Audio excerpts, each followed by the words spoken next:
voces que iluminan el alma, susurros de esperanza en calma, donde el cielo toca el corazón. Resonancias de luz, melodía infinita, dosis de vida, verdad que palpita.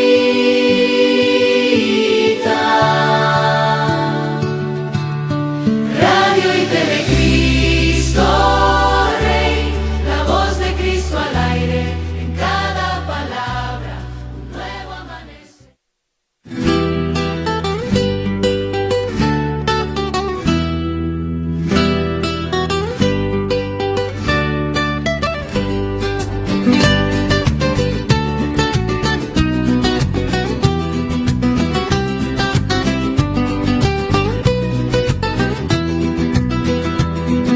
Raíces guadalupanas, voz del alma y la tradición, fe que se vuelve palabra y esperanza en el corazón. Bajo el manto de la Virgen late fuerte nuestra identidad. Somos fe que se comparte al aire y en comunidad. Raíces guadalupanas, tradición que sigue en pie. Radio que abraza al pueblo y nos recuerda quiénes, con palabras que evangelizan sin dejar de ser canción. Somos pueblo que cree y canta con María. En esta bonita y agradable tarde de el lunes, hoy estamos al lunes 15 del mes de junio, a la mitad de este mes de junio. Gracias a Dios ya estamos en comunicación con usted a través de Radio y TV Cristo Rey, a través de www.diocesisdetenancingo.mx, de YouTube, de todas las plataformas digitales. Un saludo muy afectuoso para todos ustedes y les pido que compartan esta transmisión. Saludo a Angie Mendoza, y Gris Vázquez en la operación técnica y producción, que están trabajando en la pastoral de comunicación. Y como verán, pues nos da muchísimo gusto y tenemos invitado de lujo. Me da mucho gusto recibir en el programa Raíces Guadalupanas al padre Benjamín Benavente Ochoa. Él es párroco de la parroquia de San Pedro Apóstol de Almoloya de Algeciras y además también es vicario general de nuestra diócesis. Padre Benjamín, ¿cómo está? Qué gusto, bienvenido. ¿Cómo le va? Pues estoy muy contento y agradecido con Dios que sigue confiando en este pobre siervo suyo, y también te agradezco, Jesús, la oportunidad de estar aquí en tu programa. Encantado de saludarlo, porque cada que lo escuchamos nos edifica, nos ilumina muchas cosas que hay que ir librando en el camino del Señor. Hemos platicado con usted en otros momentos y no ha sido fácil su caminar. Recordemos cómo se ordenó. ¿Cuántos años ya de sacerdote, padre? Cumplo 27 años. 27 años ya próximamente, ¿no? Si Dios quiere. Si Dios quiere, 27 años. Apenas fue su cumpleaños también. Va a ser el 6 de julio. Ah, el 6 de julio. Yo creo que había sido el 6 de junio. No, de julio. De julio, cierto. El 6 de julio. 64 años. 64 años y 27 años de sacerdote. Es decir, ¿se ordenó a cuántos años? Tenía yo 36 años el 19 de marzo del año 1999. Lo ordenó don Francisco Robles. Don Francisco Robles Ortega. Ajá. Que ahora es arzobispo de Guadalajara. Cardenal de Guadalajara, exactamente. Y así a grosso modo, porque su testimonio de vida es muy, muy iluminador, muy edificador. No fue sencillo. Usted decía, pues yo no sentía, o yo personalmente no, como que no quería ser sacerdote, pero el Señor lo llamaba. ¿Cómo estuvo esto así a grosso modo, padre? Bueno, mi vocación ha sido como de las orejas, porque desde yo jovencito no pensaba ser sacerdote. Yo en realidad, saliendo de sexto de primaria, quería ser contador privado, soñaba estar contando billetes en un banco, pero como si fueran míos.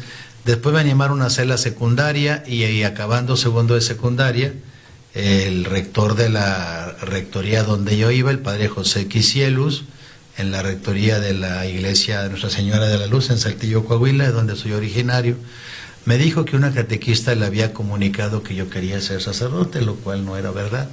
Yo quería ser contador, después quería ser arquitecto, pero el padre me motivó a conocer el seminario de los padres salesianos en Guadalajara, y allí llegué el 15 de agosto del año 77. Del año 77, originario de Coahuila, de Saltillo, Coahuila. ¿De escasos recursos su familia? ¿Pobres o clase media? No, nacimos en una familia muy, muy pobre, 12 hijos, 6 hombres, 6 mujeres, mi madre encargada de la administración del hogar, mi padre cargando una caja de herramientas para ser como mecánico doméstico, diríamos, algo así. Pasaba por las calles tocando las puertas de los hogares y preguntando si había una chambita que realizar, de electricidad, de fontanería, y por cada chambita cobraba 50 pesos, los cuales llevaba a mi madre, y ella con su sabiduría administraba para alimentar a sus 12 hijos. Y bueno, yo nunca supe que fui pobre, porque pues siempre tenía una camita donde dormir, tenía un plato de comida con que abastecerme, tenía ropa. Mamá era una mujer muy limpia, nos traía muy aseados. En la escuela pública a la que asistíamos pensaban que éramos niños ricos por lo limpio con lo que íbamos y porque en todo cumplíamos, pero en realidad yo mismo no supe que era pobre. A mí cuando me cuenta la gente que de niño sufrió, que no comía, que andaba descalzo, pues yo fui de una familia muy pobre, pero siempre tuve casa, vestido y sustento. Fue hasta después que ya mis hermanos, todos profesionistas, empezaron a trabajar, comprábamos una casita que la Providencia nos dio para papá y mamá, y entonces cuando fui a conocer la casa donde yo viví de niño, pues vi que era una sola habitación, un gran cuarto, que no tenía ni ventanas, sea nada más los agujeros, ni puerta, tenía cortinitas que mamá le ponía, pero mamá y papá nos hicieron vivir con tal manera que yo no sabía distinguir lo que era económicamente ser pobre. Sí, pues tuvo todo el amor y el cariño de sus papás. ¿Y cómo le fue en Guadalajara? Bueno, yo después entro a Guadalajara, como los padres salesianos se dedican a los colegios, todos sus seminaristas estudian la normal. Y entonces yo entré primero a tercero de secundaria, luego a la normal, y entonces soy profesor normalista con los padres salesianos, y trabajé un año en uno de sus colegios como maestro, ¿no? Y después dejé el seminario para dedicarme a la docencia. Miren. Y ya después, ¿tú salió del seminario de Guadalajara? Salí del seminario de los padres salesianos. Yo iba a su colegio por las mañanas, pero siempre fui muy acercado a la iglesia desde muy pequeño. Fui monaguillo desde los 8 años, mis hermanas catequistas, mi papá y mi mamá en las asociaciones, éramos muy metidos en la iglesia. Y entonces cuando yo regreso, el padre Quisielus, ahí de la rectoría salesiana, me corrió, porque dijo: usted dejó el seminario, nos traicionó, ya no lo quiero ver por aquí. Y entonces empecé a ir a misa a la iglesia catedral. A mí me gustaba ir a misa diario. Pero como iba a mi colegio en la mañana, entonces iba a misa a 6 de la tarde a la catedral. Yo vivía como unas 10 cuadras de la catedral. Y ahí celebraba el señor obispo don Francisco Villalobos Padilla toda la misa de 6. Y me gusta ponerme, como mi familia le ha gustado siempre, en la primera banca. Y contestar fuerte y estar ahí, ¿no? Y entonces un día el obispo me manda a llamar y me avisan que me espera y me dice: oye, yo te invito a mi casa. En el norte no hay así tanta devoción al obispo, hay mucho respeto, pero no. Entonces él sale caminando de la catedral por la calle Victoria, íbamos a traer los periódicos de circulación nacional que llegaban a Saltillo por la tarde, hablo del año 1982. Y después fuimos por los periódicos, me invitó a su casa, me invitó a un cafecito con galletas, me puso a leer el periódico con él. Y luego me dice: oye, yo te veo cara como de cura. Y le digo: no, pues a mí ya me corrieron de los salesianos, ¿no? Ya no. Y me dijo: pero ¿por qué no vas a ayudarnos con el equipo del preseminario? Ve con el rector y dile que nos vas a ayudar. Pues llegué con el rector de Saltillo, le dije que era parte del equipo. Él me dice: no, serás un integrante a participar. No, dijo ya. Y al final me dice el obispo: bueno, elija el seminario que vas a ir elige si vas a estudiar en Monterrey o en Guadalajara, porque vas a entrar a estudiar la filosofía con nosotros. Y yo he escuchado siempre la voz de mis superiores como voz de Dios. Conmigo Dios ha sido como militar, que dice que los militares igual, ¿no? Te mandan y obedeces, y no hay peros. Y yo nunca le puse peros a Dios. Bueno, pues dejé la docencia, me fui al seminario de Guadalajara, al curso introductorio en Tapalpa, Jalisco.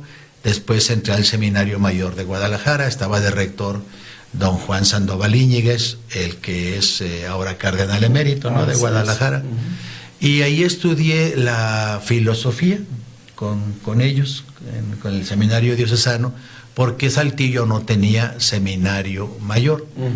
Después del seminario de Guadalajara, yo me peleé un poco con el rector, don Juan Sandoval, que él me quería mucho, yo también lo aprecio, pero yo tenía como ideas más revolucionarias, me hacía muy conservador el seminario. Yo en realidad pues tenía un pensamiento diferente, y entonces prefieren que me retire del seminario. Entonces por segunda vez fui corrido. 0 y van 2. 0 y van 2. ¿Y luego qué siguió, padre? Pues después, ¿qué pasa? Yo definitivamente dejo el seminario, me fui a trabajar otra vez de maestro al colegio, y después de eso me vengo a saludar a una hermana que estaba dedicada en Toluca a cuidar la iglesia del Señor de la Misericordia, donde se expone el Santísimo todos los días. Entonces fui a visitarla, y entonces entra un sacerdote, el padre Alfonso Carmona, de feliz memoria, y me invita a conocer una obra que él estaba iniciando, el Centro de Rehabilitación para Toxicómanos del Estado de México, que incluía, además de un centro de rehabilitación para drogadictos, 2 casas hogares para niños y niñas de la calle. Entonces me llevo un día a comer con los niños de la calle, y los niños, después de comer, me hacen una pregunta: Benjamín, ¿no te gustaría ser nuestro maestro? Porque no tenemos nosotros quien nos eduque. Y yo le dije al padre, bueno, usted me invitó a comer. Dijo, sí, pero mira los niños con qué salieron.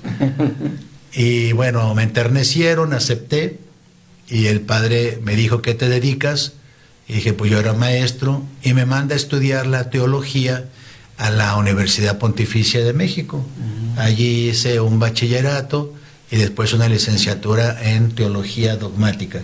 Pero el plan del padre pues es dedicarme a ser maestro, y tengo una plaza oficial. Yo fui director de la primaria de esa institución, y de vez en cuando iba el obispo a visitar. Un día va el obispo Robles y me ve, me dije, ¿tú qué función tienes aquí? Le dije, yo soy como el subdirector académico, me encargo de la primaria, secundaria y preparatoria de los muchachos. Y me dijo, no, yo como que te veo la cara de cura, ¿no? Y entonces le dije, bueno, para mi superior no es necesario que yo sea sacerdote por la función que desempeño. Ya habían pasado 7 años que yo había terminado la Universidad Pontificia, y entonces me dice el obispo Robles, oye, ¿por qué no estudias para sacerdote? Estudia filosofía. Y yo ya era licenciado en filosofía por la Universidad del Valle de Atemajac. Dije, no, ya soy licenciado en filosofía. Dijo, entonces estudia la teología. Le dije, no, ya soy licenciado en teología dogmática por la Universidad Pontificia. Y entonces, ¿por qué no eres sacerdote? Le dije, no, porque mi fundador no necesita sacerdote, ocupa un maestro. Pero él me invita, dice, el lunes vete al seminario de Toluca con tu sotana. Llegué, pregunté por él, y me formó entre unos muchachos que iban a recibir el ministerio de lectorado. A los 6 meses me invita a recibir el ministerio del acolitado, y a los 6 meses me invita a recibir el diaconado. Entonces yo le dije a mi fundador, pues el obispo me invita a ser diácono, y mi fundador dijo, bueno, yo quiero llevármela bien con el obispo, no quiero problemas, pues ordénate diácono. Me ordené diácono, pero nunca fungí como diácono, nunca bauticé, nunca leí el evangelio, nunca prediqué. Yo seguí siendo maestro, el director de las escuelas, y entonces llega el momento en que el señor Robles le dice al padre Carmona, oye, yo quiero ordenar sacerdote a Benjamín. Y le dijo el obispo, mi superior, bueno, yo no lo ocupo como sacerdote. Dijo, pero yo sí. Y entonces el padre se somete a la voluntad del obispo, y pues voy a ejercicios espirituales, Y ya el 19 de marzo del año 1999 llego a la catedral, no vestía los ornamentos iguales de los otros 12 que se ordenaban, otros 12 diáconos, ni nada, simplemente llegué y pues fui ordenado sacerdote. Hace 27 años. 27 años. Se ordenó en ese día, porque creo que estuve en esa misa, el padre Jaime Beltrán. Sí. Uy, entonces estuve en Estuvo Jaime Beltrán, sí. Eduardo Barranco. Estaba María Visión todavía aquí en Toluca, y la estaban transmitiendo en vivo la ordenación, creo. Pues fíjese, yo tengo amistad con el padre Jaime, pero andábamos en lo de la evangelización, que él había venido a tomar sus cursos, sus formaciones acá en Sochaca, con el padre José Luis. Y entonces de ahí él tomó la decisión de irse al seminario, y se ordenó exactamente un 19 de marzo, día de San José, allá en la catedral de Toluca, por el señor obispo Francisco Robles. Sí. Fíjese. Así fue. Sí, y luego, cuando ya, para no tardarnos tanto, pero después sigue su primera parroquia, ¿cuál fue? Bueno, yo me ordeno sacerdote de una manera muy sencilla. El modo como Dios me ha llevado ha sido así. Yo no tuve fiesta de ordenación. Yo solo fui a la catedral, me ordené. Fuimos a un restaurante de comida, de comida rápida, bueno, donde te dan todo, caldo, guisado y agua de Jamaica. Todo junto. Comida económica, cocina económica. Una cocina económica. Ahí fuimos, ahí comí con mi familia, pues ese fue como mi banquete. Y pues no hubo cantamisa, no hubo nada. Ni tampoco fungí como sacerdote. Yo me ordené sacerdote y continué siendo maestro, porque el padre no me ocupaba como sacerdote. Entonces duré casi un año sin ejercer el ministerio. Solo celebraba una vez a la semana con las niñas que estaban en San Agustín Mimbres, Villa Cuauhtémoc. Allá tenían una casita. Y ya después, pues los caminos de la providencia invitan al padre Carmona a visitar Medjugorje, allá en la antigua Yugoslavia, no en Bosnia-Herzegovina. Pero es el año 2001 cuando sucede lo de las Torres Gemelas, y justo en septiembre salía el avión rumbo de Nueva York allá. Se cierran los aeropuertos, como recordarán ustedes, y se pospone el viaje, y empieza aquella incertidumbre que hubo esos días, ¿verdad? Claro. Con Estados Unidos. El padre Carmona se enoja porque les dice a las que lo invitaron, eran 21 días de peregrinación, que le arruinaron su agenda. Y los organizadores dicen, padre, es que la gente que va le ofrecimos, quería un sacerdote como guía, y el sacerdote era usted, ¿no? Y entonces el padre dice, miren, yo no voy a poder, pero si es cosa de que vaya cualquiera, pues a mí no me sirve para nada. Y entonces me mandaron a mí. Yo no creí que fuera verdad, porque ahora Estados Unidos pedía visa solo para transbordar ya. Y yo ni pasaporte tenía, nunca había viajado al extranjero. Y el organizador dijo, padre, vamos rápido a sacarle su pasaporte. Pues en 2 horas ya estaba listo. Y me pidió una cita en la embajada. Pues cosas de Dios, porque a los 4 días ya tenía la visa en mis manos. ¿Sí? Entonces viajé allá a Bosnia-Herzegovina, donde se las apariciones de la Reina de la Paz. Yo iba realmente pues con un hambre turístico, ¿no? Y primero fuimos a Polonia, después fuimos allá a Medjugorje. Medjugorje es un pueblito sin chiste, no tiene nada. Yo llegando de Polonia, donde hay todavía catedrales, palacios, ciudades hermosísimas. Estilo gótico del Bosque. Muy bello. Y un país de mucha fe católica, acababa de caer el comunismo. Ver soldados comulgar de rodillas y participar en la misa con su uniforme militar, me impresionó en Polonia. Y luego llego a Medjugorje, es un pueblito sin chiste, una iglesia sin chiste, la parroquia de Medjugorje. Yo la verdad me aburro mucho y le digo al encargado, ¿sabes qué? Yo me quiero ir de aquí, pues a pasear por Europa, ¿no? No tenía dinero, pero bueno. Me tuve que dar una semana en Medjugorje, y la gente decía que veía cosas, que veía el sol danzar, que olía rosas. Yo ni olí ni vi nada. Entonces es hasta el final de esa semana cuando yo voy ante la imagen que está allí de la Reina de la Paz, y yo le dije, bueno, en realidad ni creo que te aparezcas aquí, porque no veo claro. Y le pedí a la Reina de la Paz que moviera un dedito, porque está con su mano, que moviera un dedito para yo creer en ella. Y sucedió lo inesperado, no movió nada. Entonces yo le pedí que se apagara una veladora como un signo, no, pues no se apagó nada. O sea, yo le dije, eres un fraude en realidad, eres un fraude. Esto que no es puro negocio, traer esta gente hasta acá. Y salí de Medjugorje pues un poco molesto, ¿no? Porque perdí una semana en Europa, sin pudiendo haber estado en otro lugar.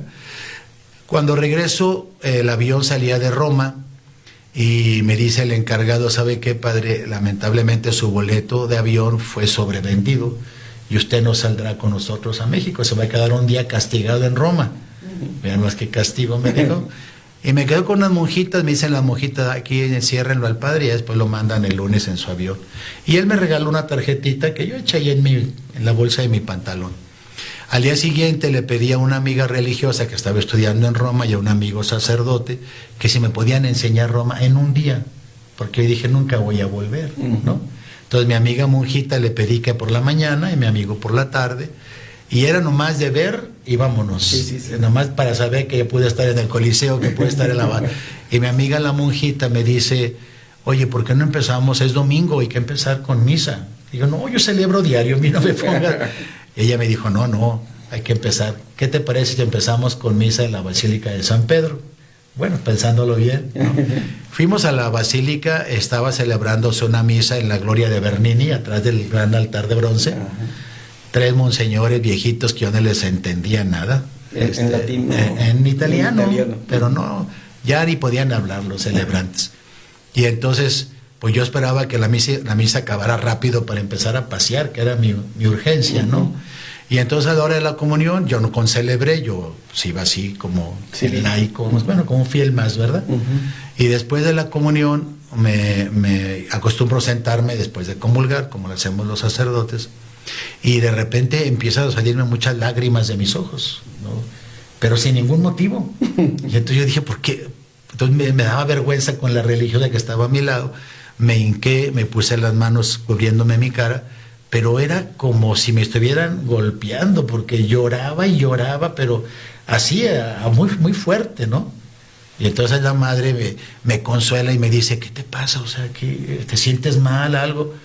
Le dije, no, yo estoy muy contento, yo estoy muy alegre porque voy a conocer Roma, pero era un sentimiento tan raro, ¿no? ¿Por qué lloraba si estaba tan alegre, no? Total que ya nos corrieron los carabinieri, ya salgan, se acabó la misa, ya la madre me dio pañuelitos para la nariz y me mostró Roma en la mañana. Luego comí en su convento, las pies discípulas del Divino Maestro. Mi amigo me lleva por la tarde, la verdad que había rozado de tanto caminar, porque híjole, era caminar, pero conocí Roma en un día. Y entonces ya en la noche me llevó mi amigo al convento, donde yo estaba de resguardo. Por la mañana regreso a México, y entonces saco la tarjetita que traía en el pantalón, y estaba la imagen de la Reina de la Paz, y decía, si supieras cuánto te amo, llorarías de alegría. Y entonces fue cuando yo comprendí que existe el llanto de la alegría, y eso yo no sabía, que se llora de alegría. Y entonces comprendí que la Virgen, con la que yo no llevaba muy buenas amistades, me había regalado ese llanto, que después me lo siguió regalando varias veces más. O sea, en cuanto menos lo esperaba, un día estaba en Sultepec a punto de cantar el pregón pascual y de repente empezaron mis ojos, y bueno, tuve que pedirle al seminarista que continuara porque yo ya no podía. Otra vez estaba en el internado con las niñas, en el ofertorio, y cuando iba a echar el agüita en el vino para preparar las ofrendas, se me vino otra vez. Entonces era como un antojo de la Virgen hacerme llorar cuando ella quisiera. Ya no se me ha dado. Y entonces junto a la tarjetita de si supieras cuánto te amo, llorarías de alegría, venían atrás 5 piedritas, escrito, las 5 piedritas. Así como Goliat fue al río y recogió las piedras, y bueno, y venció con al gran gigante, David, dijo la Virgen, todos tenemos un Goliat que vencer. La cosa es que te agarres las piedritas adecuadas. Y ella sugiere 5 piedritas. Las 5 piedritas son, primero, reza el rosario completo todos los días. Segundo, lee todos los días y medita la palabra de Dios. Tercero, asiste diariamente a misa y comulga. 4, confiésate cuando menos una vez al mes. Y quinto, miércoles y viernes solo come pan y agua. Esas eran las 5 piedritas, ¿no? Las 5 piedritas pues yo las mandé a volar. Dije, yo no puedo hacer ninguna de las 5 en realidad. Primero, a mí no me gustaba rezar el rosario. Y yo dije, a la hermana que tenía religiosa le hablé y le dije, oye, ¿tú crees que la Virgen me pide 5 piedritas según la leí en ese mensaje? Y el primero es rezar el rosario completo. Yo ni una coronilla rezaba. Y entonces me dice mi hermana, pues levántate a las 5 de la mañana, o sea, a las 6, porque yo trabajaba en el internado, de 6 de la mañana, pues prácticamente a 10:30 de la noche, era pues estar con los jóvenes, con los niños de manera continua. Y yo a duras penas me levantaba a las 6, ¿no? Y dije, ¿qué me va a levantar a las 5? ¿No? Entonces yo me acosté, y al día siguiente abrí mis ojos, yo tenía como 3 despertadores a las 6, y dije, ay caray, y volteé a ver el reloj, eran las 5 de la mañana. Y entonces me vuelvo a acostar, dije, no, esto es una cosa rara, ¿no? Y ya, me volví a acostar, al día siguiente, abren mis ojos a las 5 de la mañana, ¿no? Y le dije a mi hermana, oye, ¿qué estará pasando? Que me despierto a las 5. Digo, pues la Virgen te está invitando a rezar el rosario. Y dije, pues ganas no tengo, con la invitación me quedo. Al tercer día, abro mis ojos, y yo dije, ay, pues son las 5 de la mañana. Pero cuando vi el reloj eran las 6 de la mañana. No había escuchado mis despertadores. Y como yo ponía música ambiental para despertar a todos los jóvenes, eran 5 comunidades, corro hacia el aparato de sonido y yo dije, no, ya los jóvenes estarán corriendo. Corríamos todas las mañanas, ¿no? Ya de estar corriendo, porque ya pasaban de las 6. Pero cuando veo la cancha vacía, y me acerco a la capilla de la institución, dije, ¿qué pasa? ¿Por qué no hay nadie? Y vi el reloj de la capilla, eran las 5 de la mañana, pero ya estaba yo de pie. Entonces me metí a la capilla y me hinqué y escuché la voz de la Virgen en mi corazón que me decía, reza un Ave María por tu madre, por tu mamá. Dije, no, por mi mamá sí. Le rezo 10. Y luego dice, ahora reza otras 10 por tu hermana, la que está en problemas. Ah, no, le digo, entonces sí. Y reza 10 Aves Marías por aquel sacerdote, ¿te acuerdas que? Y la Virgen me empezó a dar 15 motivos para rezar 15 veces 10 Aves Marías, que era entonces la coronilla completa, misterios gozosos, dolorosos y gloriosos. Y por primera vez recé de 5 a 6 de la mañana, de rodillas ante la Virgen, el rosario completo, que era entonces, ¿verdad? Y así se cumplió una de las 5 piedritas. Y ahora sí lo reza. ¿Mande? Y ahora sí lo reza. Ahora rezo, pero nada más rezo 5 misterios. No los Muy 15. bien. Ajá. Y ya después de todo eso, ¿qué estaba haciendo cuando se supo que iba a ser diócesis aquí Tenancingo? ¿Usted en dónde estaba? Bueno, yo después finalmente acabé haciendo las 5 piedritas, leía la Biblia, logré confesarme una vez al mes, logré el ayuno a pan y agua miércoles y viernes. Ahora ya no lo hago, pero lo hice en aquel tiempo. Y era como que la Reina de la Paz me estaba preparando para algo diferente, ¿no? Finalmente la institución entró en crisis, el centro de rehabilitación en el que yo estaba, y pues decidí dejarlo, de común acuerdo con el padre. Él me corrió y yo me salí. Mi vida ha sido así, como de correr. Otra corrida. Sí. Mi vida ha sido así, de correrme. Por eso digo que Dios me ha traído siempre de la oreja, porque no han sido proyectos míos, han sido proyectos de Él, ¿no? Pero usted se ha dejado pues yo me he dejado llevar, ¿no? Cuando el padre me dijo que yo no era para sacerdote, lo acepté y dije que no. Cuando el obispo Robles me manda de que tengo que ir a catedral, obedecí. O sea, me he pasado la vida obedeciendo. Sí. Y entonces dejo la institución en el año 2001, llegando de Medjugorje. De aquel viaje cambió mi vida espiritualmente muchísimo. Creo que fue un año de los más cercanos así en la parte ascética y mística. Y entonces el padre con el que yo estaba me pide que deje el sacerdocio también. O sea, vas a dejar la institución y vas a dejar el ministerio también. No estás preparado para ser sacerdote. Y como él era mi psicólogo también, pues tenía mi vida de la A a la Z bien conocida.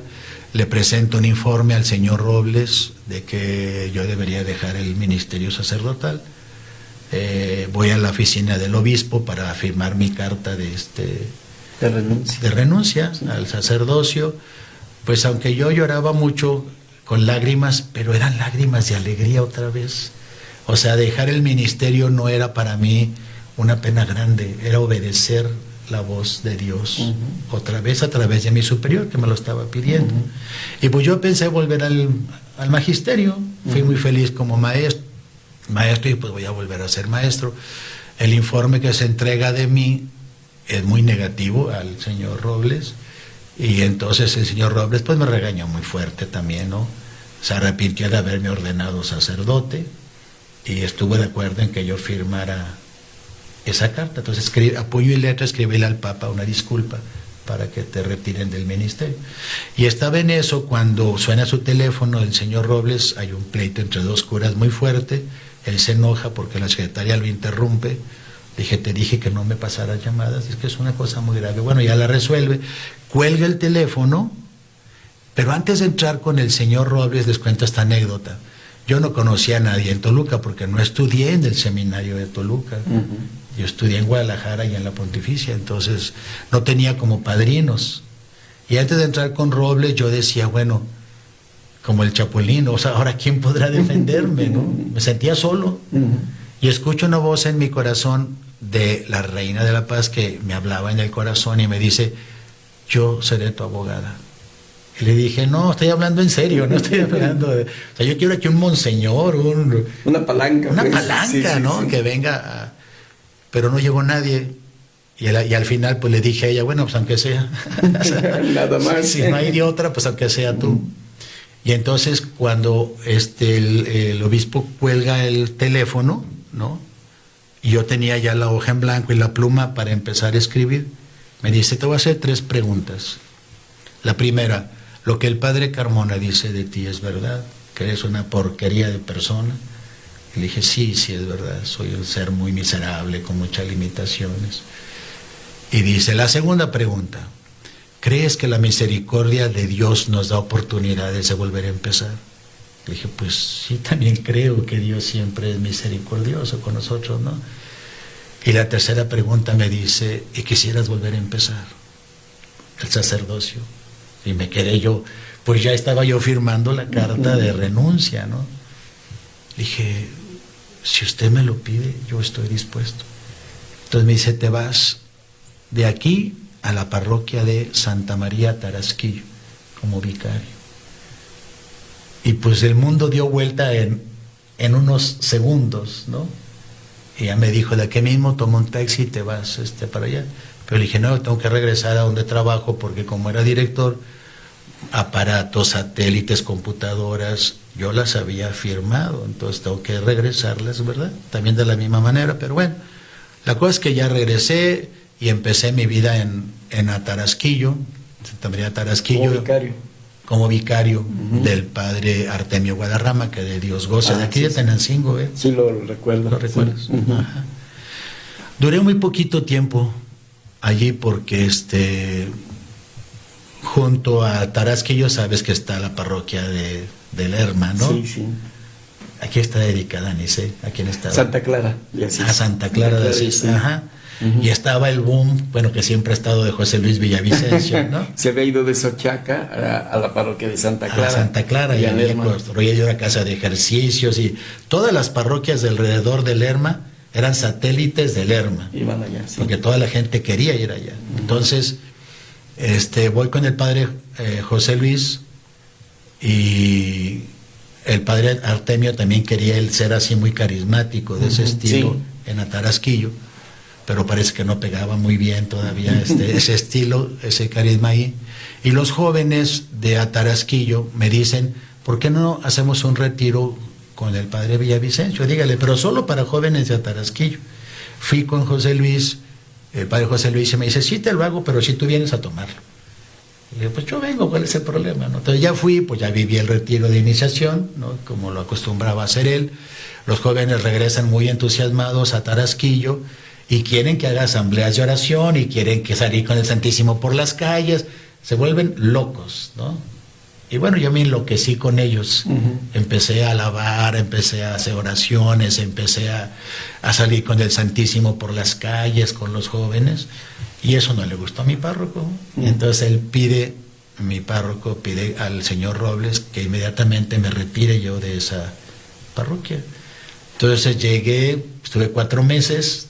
Él me pide que me retire de su casa cural, que me vaya a vivir a otra parte, y me voy a vivir a una delegación, a San Mateo, a Tarasquillo, en condiciones pues, muy precarias, ¿no? Pero pues, bueno, ahí viví. Y la gente empezó a llegar para decirme, no, ahorita le acondicionamos. Empiezan a regalar estufa, muebles, todo, ¿no? Y ya cuando el padre se da cuenta, el párroco dice, no, ya, vete de aquí. Entonces el señor Robles me retira de Atarasquillo. Él me cuidó mucho, la verdad, todos los días me hablaba, ¿cómo estás? ¿Cómo te sientes? ¿Cómo va tu sacerdocio? Y me manda a la parroquia de Temascaltepec, que está dedicada a Nuestra Señora de la Consolación y al Señor del Perdón. Y ahí llegué, estuve 2 años ahí, pero igual al señor cura que estaba en ese tiempo no le gustaba la pastoral, no le gustaban los grupos, no le gustaba nada.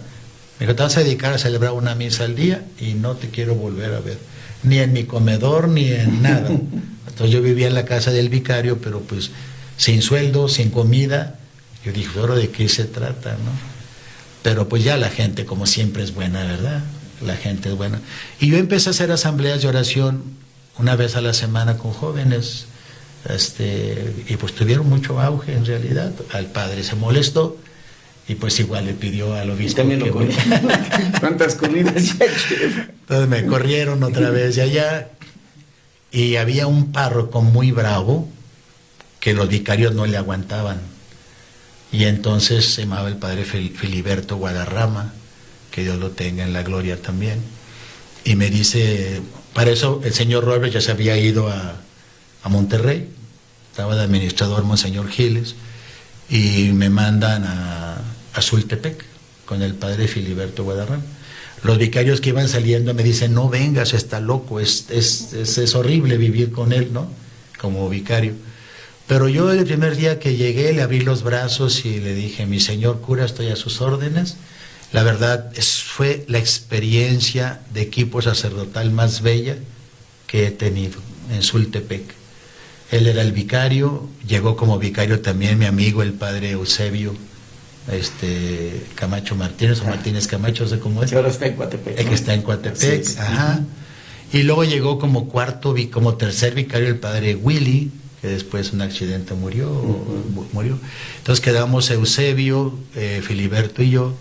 En esa parroquia era todo el municipio de Sultepec, una sola parroquia, y vivimos un equipo hermosísimo, una fraternidad muy hermosa. Fili en realidad se volvió un gran párroco con nosotros, compartía todo con nosotros, vacaciones, oración, muy, muy hermoso. Para ese tiempo, el padre Fili, que siempre en las parroquias que él estuvo, fundó nuevas parroquias, en Santa María del Monte, en Joquisingo, y en Sultepec no iba a ser la excepción. Entonces divide el territorio en 3 sectores, Fili, el sector Pozontepec, el sector Sultepequito y el sector Sultepec, y nos pone como responsables a cada uno. A mí me puso en el sector Pozontepec. Y los de Pozontepec dicen, ¿sabe que nosotros somos una parroquia? Pero no tenemos párroco desde hace 20 años, porque nadie quiere venirse con nosotros. Es una zona muy pobre, casi indígena, sin carretera, pura polvadera para llegar allá. No hay una gasolinera, no hay una preparatoria. O sea, es un pueblo muy, muy abandonado.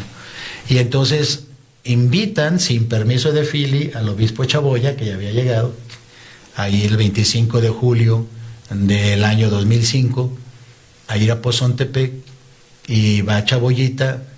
Ese día los pozontepeques no se organizaron bien. Llegó Chaboya y estaba todo tirado, no habían puesto ni las bancas, era un desorden, ¿no? Cuando llegué yo dije, Dios mío, qué vergüenza. Pero no sé, llegó tan alegre Chaboyita, dijo, bueno, ¿a qué me trajeron? Y le dijeron, pues a celebrar misa. Pues celebró misa dentro de la iglesia, sin bancas, sin nada. y acabando le dieron de comer ahí en una silla, bueno, todo mal hecho. Y al delegado echó un discurso y dijo, no me eches discurso, ¿qué es lo que quieres? Dijo, queremos un párroco, tenemos 20 años sin párroco y nos lo prometen y nunca hay. Dijo, ¿para cuándo lo quieres? Pues para nuestra fiesta, el 8 de diciembre es la fiesta, lo tendrás, dijo, y me voy. Y para acabarla, cuando él llega, empieza a llover. Yo que soy norteño, en el norte la lluvia no es bienvenida, porque no tenemos, allá no hay vida de agricultura, en el Saltillo al menos, y hay muchos problemas pluviales por la lluvia y el drenaje. Entonces cuando empieza a llover, yo digo, Dios mío, todo estaba mal, y para acabarla, llueve. Pero la gente empezó a abrazar al obispo, y a decirle, Tata Obispo, nos trajiste el agua. Ellos que sí son campesinos, necesitaban el agua, y que es una zona muy árida, Pozontepec, no vieron en la venida del obispo doble bendición. Nos da el anuncio de un párroco y nos trae el agua. La gente contenta, Chaboya contentos, pasan los meses y llega diciembre y no hay párroco en Pozontepec. Entonces un día le hablan los de Pozontepec a Fili y le dicen, oiga, nos prometió un párroco y no llega, era 3 de diciembre. Y entonces le habla a Fili, a Chaboya, dice que usted les prometió un párroco. Dijo, uy, sí, cierto, y se me olvidó. Dijo, mándales un vicario de los tuyos. Y ya, pues dice, ¿cuál está más maduro? Yo ya estaba grande de edad, ¿no? En el 2005, pues ya tenía que 43 años. Y me dice Fili, pues le mandan al Benjamón, así me decía él. Y sí, dijo, llévatelo y dale posesión. Mañana ve y le das posesión tú. Y llamo al señor Guillermo, el que era vicario general en Toluca, me dice, si quieres yo voy a darte posesión el día 5, dame chance.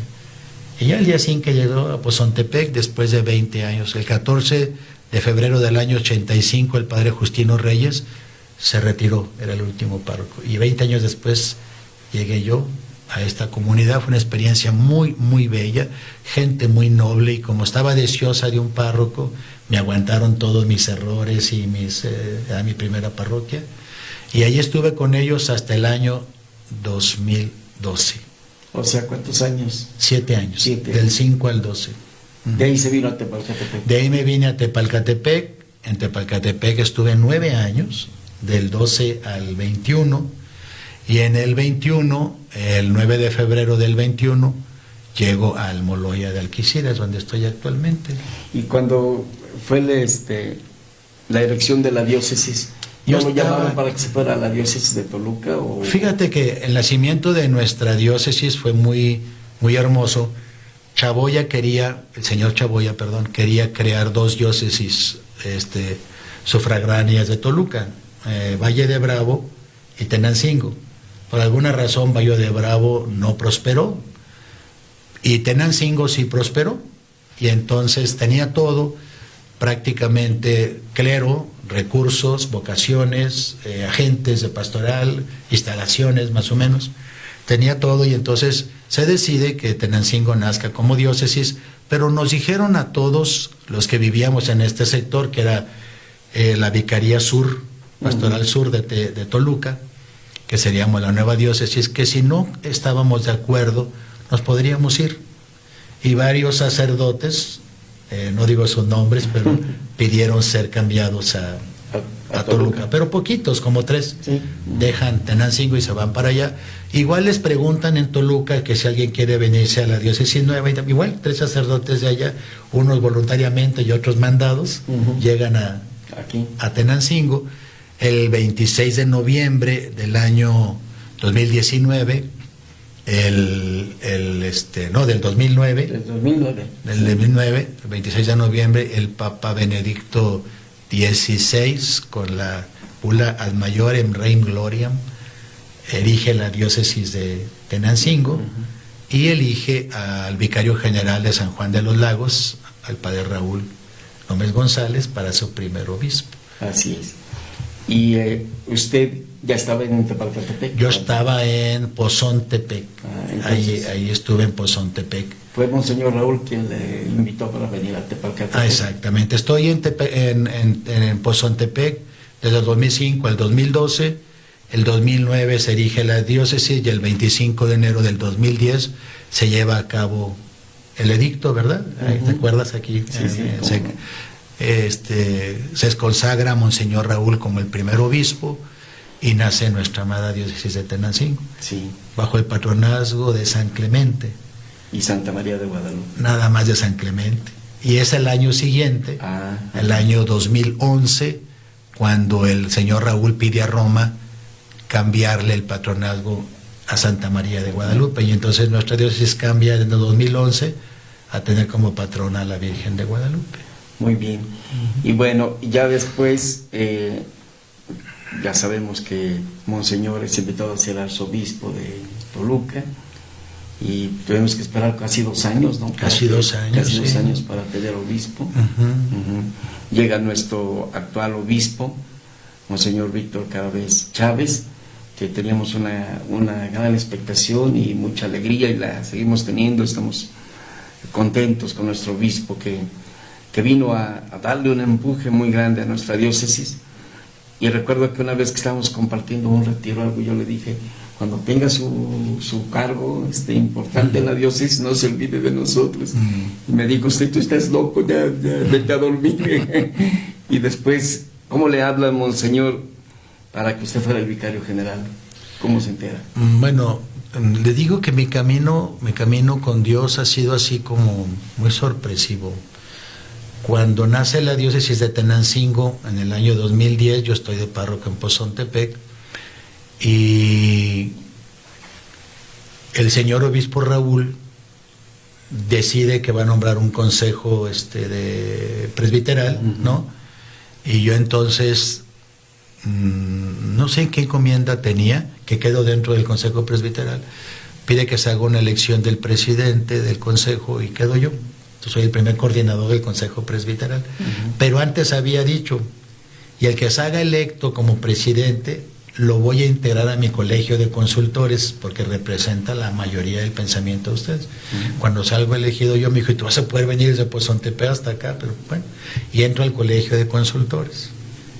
Pues no por su decisión, sino por decisión de la mayoría.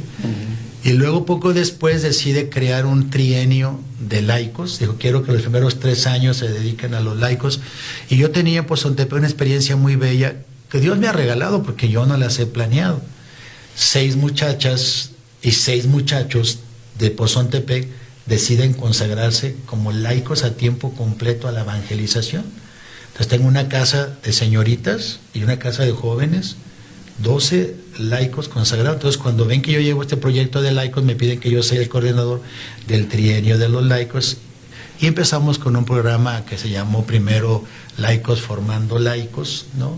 Y después formación de agentes de pastoral. Y entonces, después muere el padre encargado de la vida consagrada, un agustino, el padre Rafa, y les pide al obispo, a las monjitas, que ellas elijan a su nuevo vicario de vida consagrada. Y como yo había sido capellán de las capuchinas en Sultepec, y luego de las hijas de María Inmaculada de Guadalupe aquí en Tenancingo, pues me eligieron a mí como vicario de la vida consagrada. Y después don Raúl me fue reeligiendo como consultor, y bueno, fui así sirviendo en diferentes cargos, ¿no? Cuando llega don Víctor Cárabes, en la primera plenaria que hizo de sacerdotes, dijo: voy a nombrar a mi vicario general por votación. Y entonces dijo: escriban, padres, un candidato, ¿no? De eso. Para eso, en el tiempo que el padre Carlitos fue nuestro administrador diocesano, pues yo era parte del colegio de consultores y acompañé esos 2 años también la administración diocesana.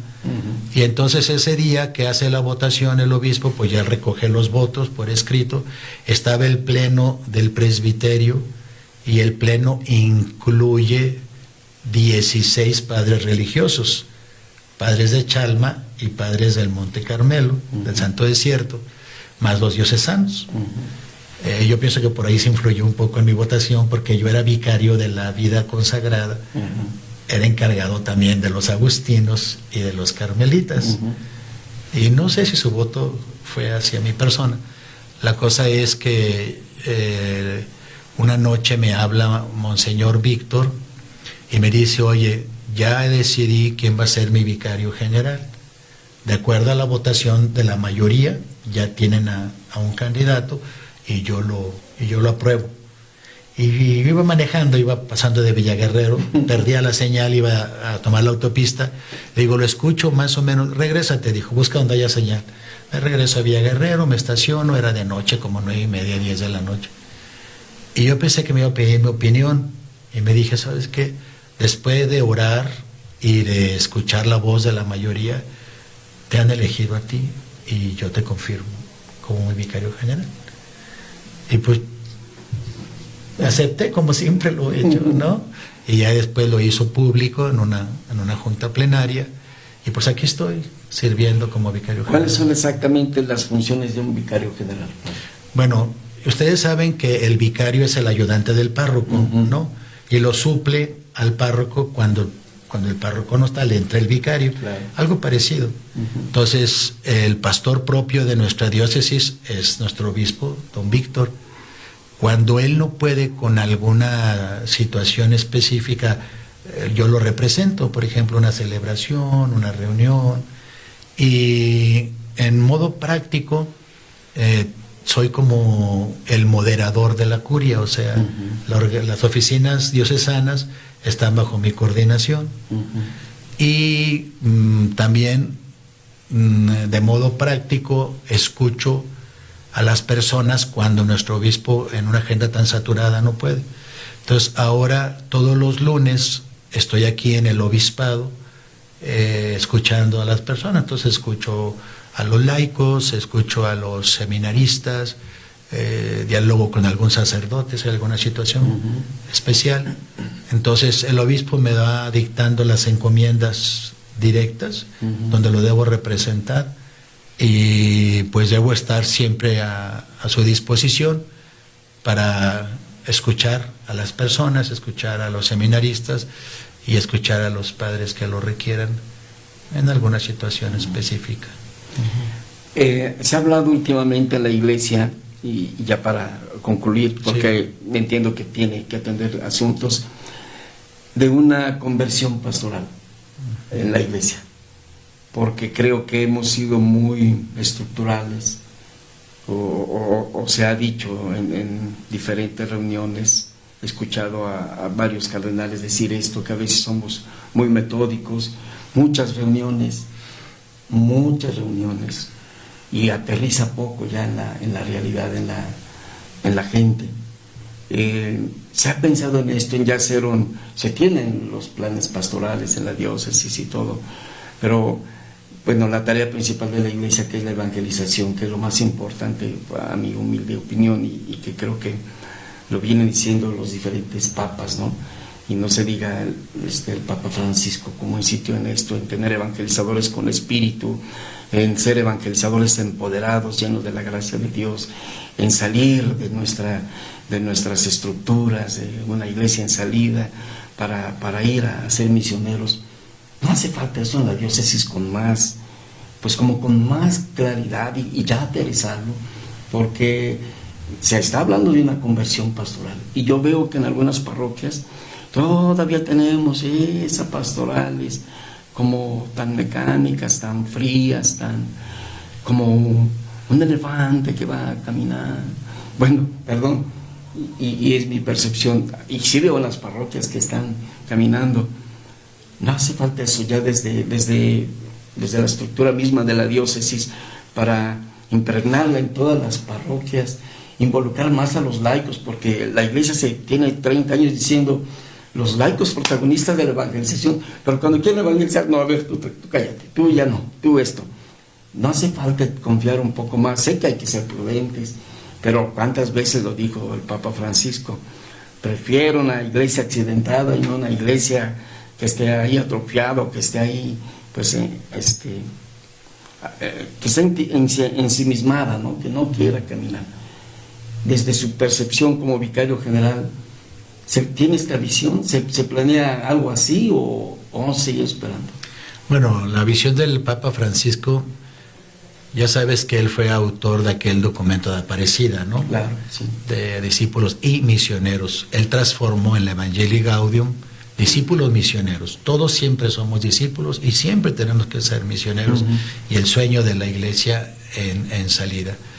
El proyecto que se hizo aquí en México, el proyecto global de pastoral, que hicieron los obispos a invitación del Papa Francisco, que en la Catedral de México les dijo en el 2016 que era un plan de pastoral que active la iglesia en México y responda a los retos que estamos viviendo. Los obispos se reúnen por 2 años y en el 2018 sale el famoso PGP, el Proyecto Global de Pastoral, que es un proyecto bellísimo, bellísimo, ungido, pero no lo hemos podido aterrizar. Ya sabes que el proyecto, nacido en el 2018, está lanzado en grande, como un proyectil, ¿no? Para que en el 2031, cuando sean los 500 años de la aparición de la Virgen de Guadalupe, y en el 2033, al celebrar 2000 años de la resurrección de Cristo, pudiéramos ya tener frutos concretos. Entonces, estamos volteando los ojos al proyecto global de pastoral, porque nos han marcado como una ruta, ¿no? Un mapa que tenemos que seguir. Y por ahí queremos ir. Nuestra propia diócesis se encuentra ahorita en un proceso de actualización del primer plan de pastoral, porque necesitamos pues cotejarlo con este proyecto global de pastoral, con la indicación que el Papa Francisco nos dejó con el sínodo de la sinodalidad, el sueño de una iglesia que camina juntos, al mismo nivel, ya no de manera piramidal, sino de manera fraternal, ¿no? Decía él, pastores olor oveja, porque están entre las ovejas, caminen entre ellas. Es un reto muy grande, porque mover una mentalidad y mover siglos de tradición no es tan fácil. Pero ya hay la inquietud, y pienso que ya eso es bastante. Vamos a iniciar justamente en nuestra diócesis, en este mes, las evaluaciones del plan de pastoral parroquial. ¿Cómo está nuestro plan pastoral de parroquial? ¿Qué requiere actualizar? Después lo haremos a manera de canal y después tendremos una asamblea diocesana donde vamos a ver cómo está la realidad, el famoso ver, cómo debemos estar según nos lo pide Jesucristo y qué tenemos que hacer para estar como debemos estar. Entonces, ahorita, ojalá que todos los laicos que nos escuchan se motiven, porque sus párrocos ahorita los van a mandar llamar para evaluar el plan de pastoral parroquial. ¿Qué hemos hecho? ¿Qué nos falta por hacer? ¿Qué debemos cambiar o actualizar?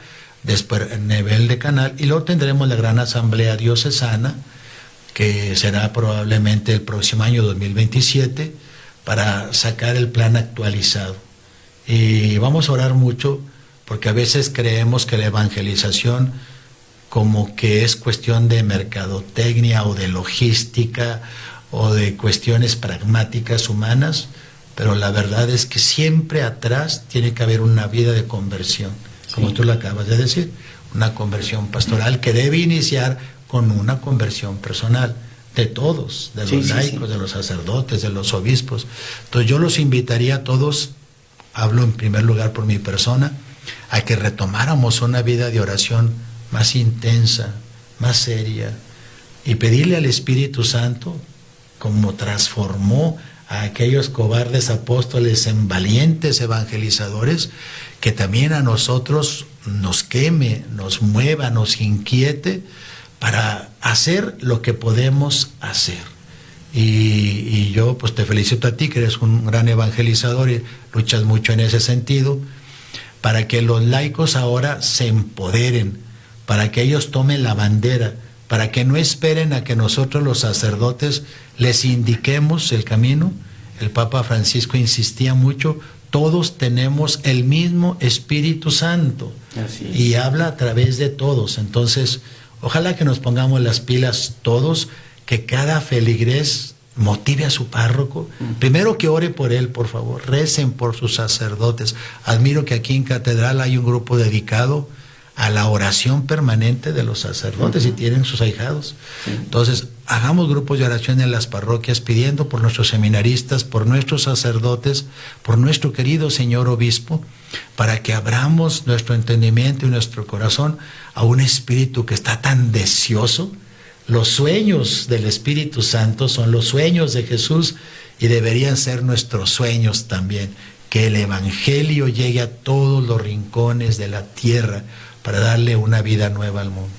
Así es, ya recuerdo, ¿no? Desde Redentores Misio decía, Dios ha llamado a muchas personas a ser testigos, y lo decía desde también San Pablo VI, Dios le cree más a un testigo del amor de Dios que a un maestro, ¿no? Aunque claro, el maestro si es testigo también, pues igual.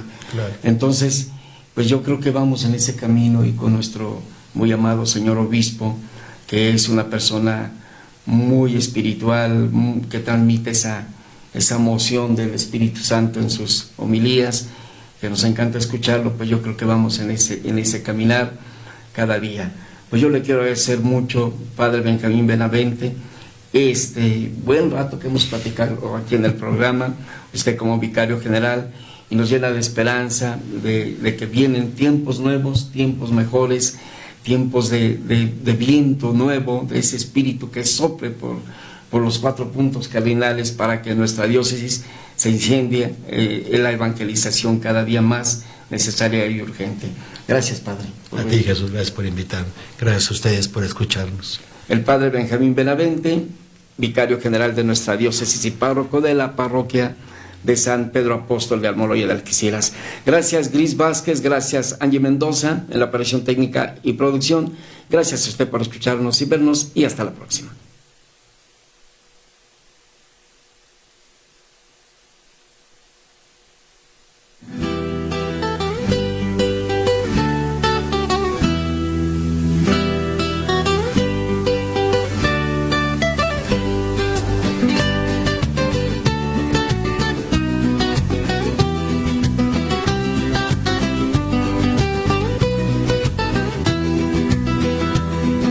Raíces guadalupanas, voz del alma y la tradición, fe que se vuelve palabra y esperanza en el corazón. Bajo el manto de la Virgen late fuerte nuestra identidad, somos fe que se comparte al aire y en comunidad. Raíces guadalupanas, tradición que sigue en pie, radio que abraza al pueblo y nos recuerda quién es, con palabras que evangelizan sin dejar de ser canción. Somos pueblo que cree y canta con María y con Dios.